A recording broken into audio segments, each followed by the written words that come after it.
Hi friend, David here from Learn Stage Lighting. I hope you're having a great day today.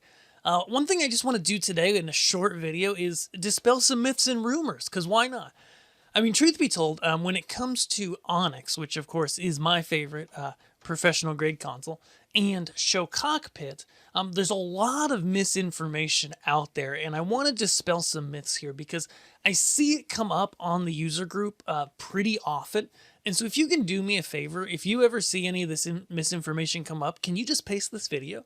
Because, it came to a shock to some people when ShowCockpit got scaled back a little bit in one of the recent releases of ONYX, where they closed a secret backdoor. It basically, ShowCockpit was getting in through a part of the software that wasn't documented. And truth be told, it's one of those things that when MPC was all consoles, maybe it didn't matter if this door was open or not. For security, it probably shouldn't have been, but it was.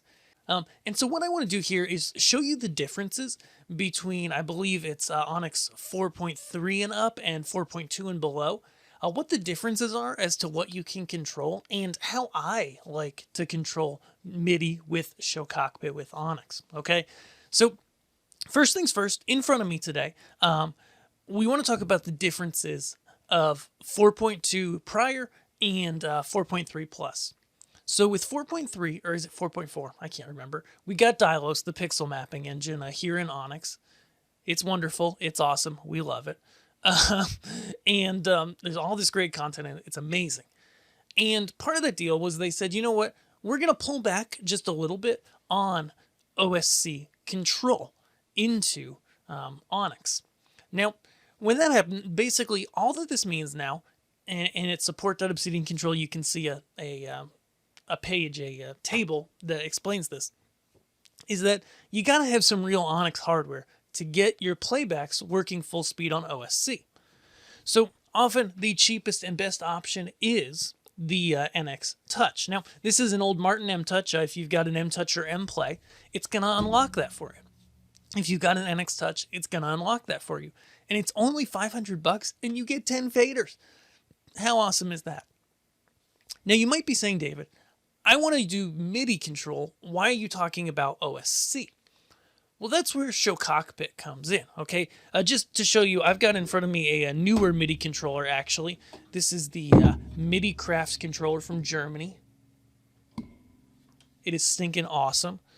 Incredible feel on the faders and knobs and everything. I mean, it's a good thing. It's nice, and it's not that expensive. I've got a review coming up very soon. But besides that, the reason OSC comes in is because now that secret backdoor that ShowCockpit used has been closed, ShowCockpit's going to communicate with ONYX via OSC. Okay, so let me just walk through that real quick on the web browser. So in ShowCockpit, if you're thinking about purchasing it or anything like that, there's basically two options for ONYX. There's ONYX and there's ONYX OSC. The first one, ONYX, goes through, as it tells you right here, 4.2.1057, basically through 4.2. Then ONYX OSC works with the latest version. Now, there's a couple things about this, okay? Some people really mourn the loss and get frustrated with the fact that, this particular driver, the non-OSC version, is only supported through this certain version of ONYX. I'm not mad about that. Here's why. It was kind of a pain because every time you upgraded ONYX, you had to wait for the ShowCockpit patch to update before it would actually work. Now, it's working via OSC. It just works all the time. No updates needed. Okay? Now, what are the differences? Well, in the old version, there were the abilities to control submaster faders, submaster buttons. That's the biggest part of it here, is the submaster faders and buttons. There might be a couple other things in here, but overall, those are the big ones that people really get up in arms about.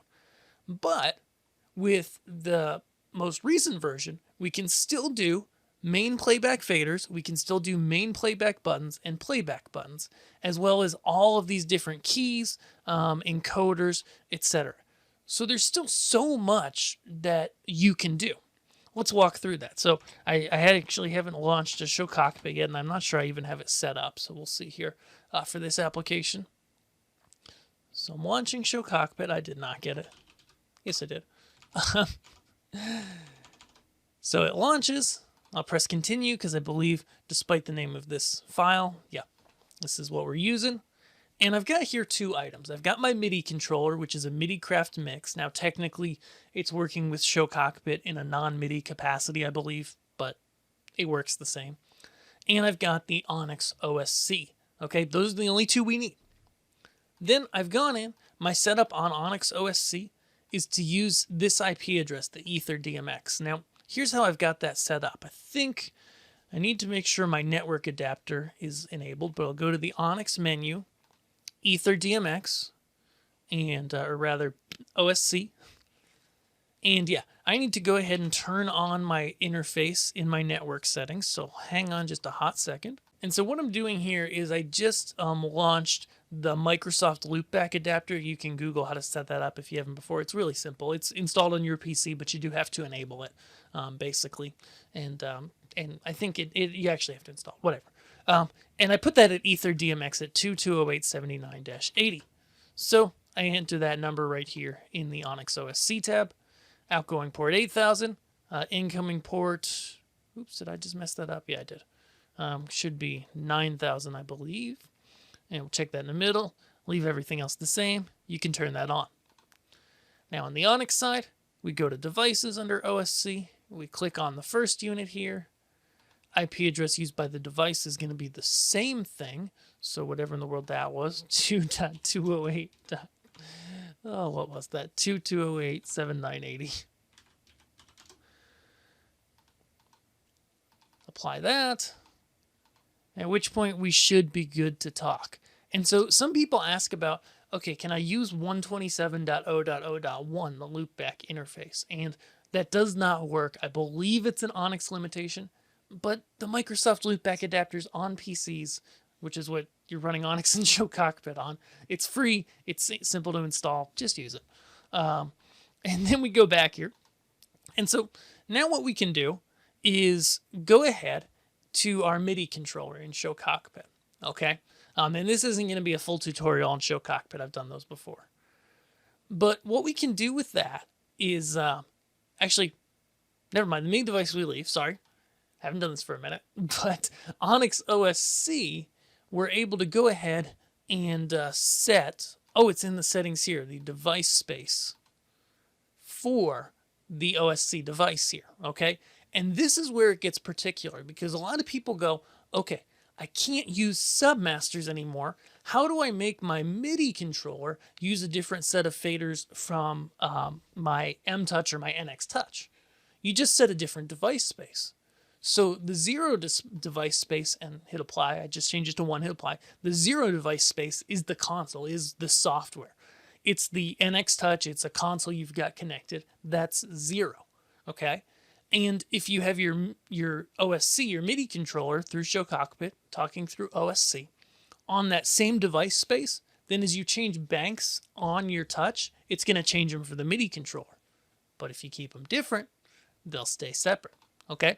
So now we go ahead and in ShowCockpit, you go to mapping. You basically find all your different faders here and you assign them on your controller. Boom. Then you go ahead. I'm actually moving my fader with the MIDI controller right now. We see it's working. I can do it on the touch as well. It's working. Now I'm going to go ahead to bank 2 just to show you. Record a blank cue list. And so now I've navigated to bank 2 on my touch, and I'm controlling that cue list, but if I move my MIDI controller, I'm not controlling that cue list. Rather, I'm controlling this cue list, and you probably see the lights going off behind my head because that's the cue list there. And so you really don't have to. In fact, I would probably do bank 1 for my MIDI and then bank 2 through whatever for my touch because it basically is motorized faders. But one of the things that really trips people up about ShowCockpit and ONYX in more recent versions is they say it can't do as much. It's really cut off at the knees, you know, it can't really do a lot. And I really disagree with that notion. You can do so much, and the ONYX team is so generous that the old Martin devices unlock this functionality. Other stuff does too, okay? They're so generous about it. Yeah, you know, you have to have a device like a touch connected for the playbacks to work full speed. Okay. but I don't think that's a deal breaker. And I think it's reasonable. So that's the first myth that I wanted to bust here today, because people get very confused about this. Okay. And they think ShowCockpit can't work with ONYX anymore. That's not true. It can. In fact, it's easier to configure than it used to be. Now, the other thing is that people sometimes write in and they complain, the ONYX team, they're just taking down the old versions. We can't download the older version of the software. They're trying to, whatever, just lock us out of this thing or whatever, right? I see that a lot. Okay, and I saw that in this thread the other day too. They actually don't. So here's what happened. And I know because I was helping these guys on the manual at the time. Here in support under downloads, we can go scroll down to file archive. This one, ONYX archive, is a good one. And this is the file archive with everything. Now here's the problem. On the forums, the official forums, Facebook, other places, there are links to other file archives because, unfortunately, it seems like about once a year, I'm kind of kidding here, the team switches the service they're using to host their files. Now I think it's their own custom service, so hopefully we'll stay there for a long time. But they had used various big providers, and every time you change a provider for this stuff, it changes all the links. And so while the links in the manual are mostly, if not totally right, things like forums, Facebook, wherever else, you're going to find old links, and then you're going to think, oh, they took it down. No, they didn't. This is the file archive. Look here, under M series, we can actually go in the software, archive. You can download all the way through version 2, all these ancient versions, okay? Same here.